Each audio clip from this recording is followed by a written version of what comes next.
નમસ્કાર મિત્રો, વિડીયોમાં તમારું સ્વાગત છે। હિંમતનગર ખાતે આર્મી જવાનને મારવાનો એક બનાવ બન્યો। એના વિરુદ્ધમાં ગઈકાલે આખું હિંમતનગર જે બંધ એલાન આપ્યું હતું। જે આર્મી જવાનને મારવાના કેસમાં જે આખું જે આર્મી જવાનો હતા, જે નિવૃત્ત આર્મી જવાનો હતા, એ બધા રોડ પર આવી ગયા હતા અને એવું કહી રહ્યા હતા કે આર્મી જવાનને ખોટી રીતે માર્યો છે અને એમને ફરિયાદ દાખલ કરી છે। એ ફરિયાદ પાછી ખેંચવામાં આવે અને જે પણ પોલીસવાળા એમને માર્યા હતા એમને તમામને જેલમાં નાખવામાં આવે। આ રીતના માંગ સાથે જે કલેક્ટર સાહેબને આવેદનપત્ર આપવામાં આવ્યું હતું।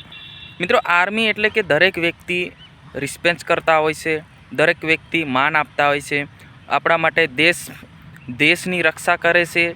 એ 24 કલાક ઊભા હોય બોર્ડર પર, ત્યારે આપણે ઘરે શાંતિથી સૂઈ શકીએ છીએ।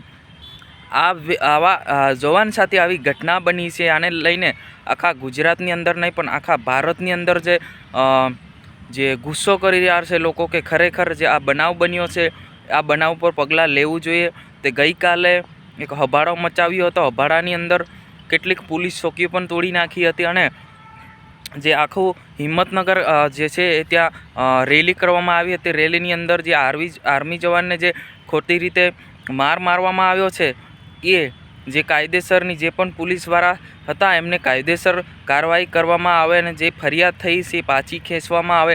આ રીતના માંગ સાથે આર્મી જવાનના જે નિવૃત્ત આર્મી હતા એ બધા રોડ પર ઉતરી પડ્યા હતા। તો ખરેખર મિત્રો, ફક્ત આ જવાન રજા પર આવ્યો હતો અને પરિવાર સાથે ફરવા ગયો હતો બજારમાં, ત્યારે પોલીસે અચાનક એમની અટકાયત કરી અને પૂછપરછ કરતાં આર્મી જવાન કીધું હતું અને જે એમની પાસે ડોક્યુમેન્ટ માંગતા હતા, પરંતુ જે આર્મી જવાન કે હું આર્મી છું, કોઈ પણ પ્રકારની તમને હું ડિટેલ ના આપી શકું, આટલું કહેતા જ જે પોલીસવાળા હતા એ મારવાનું ચાલુ કર્યું હતું અને આર્મી જવાનને જે જ્યાં કે કોઈ ઢોરને મારતા હોય આ રીતના જે ખસેડીને ગાડીમાં નાખવામાં આવી। આને લઈને આખું હિંમતનગરમાં હોબાળો મચાવ્યો છે। આ ઘટના વિશે તમારે શું કહેવું છે, જરૂર કોમેન્ટ કરીને બતાવજો। જય હિન્દ, વંદે માતરમ। હજુ સુધી અમારી ચેનલને સબસ્ક્રાઈબ ના કરી તો સબસ્ક્રાઈબ પણ કરતા જજો।